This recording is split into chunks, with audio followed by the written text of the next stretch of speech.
Mais où est donc Edward Snowden? Le consultant informatique est invisible depuis dimanche. Or, les autorités américaines n'ont pas l'intention de le laisser filer.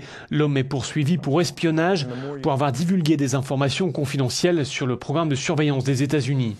Il aurait quitté Hong Kong dans un vol à destination de Moscou, mais le Kremlin assure que Snowden n'est pas entré en Russie.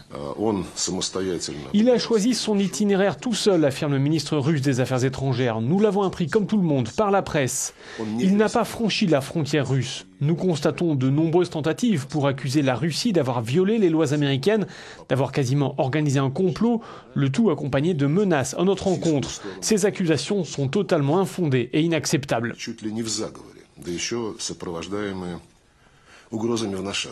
À en croire les Russes, Snowden n'aurait donc pas franchi la frontière. Peut-être est-il encore dans la zone de transit de l'aéroport de Moscou-Sheremetyevo. Le mystère demeure. En tout cas, les Russes ne sont pas les seuls à dénoncer les accusations américaines. Washington déplore que Snowden ait pu librement quitter Hong Kong, un territoire administré par la Chine. Réponse de Pékin ce mardi. Les Américains n'ont aucune raison de mettre en question la manière avec laquelle le gouvernement de Hong Kong gère ses affaires conformément à la loi. Plusieurs sources indiquent qu'Edward Snowden pourrait trouver refuge en Équateur. Ce pays accueille déjà un autre pourfendeur des secrets américains, Julian Assange, fondateur de Wikileaks, réfugié depuis un an dans l'ambassade d'Équateur à Londres.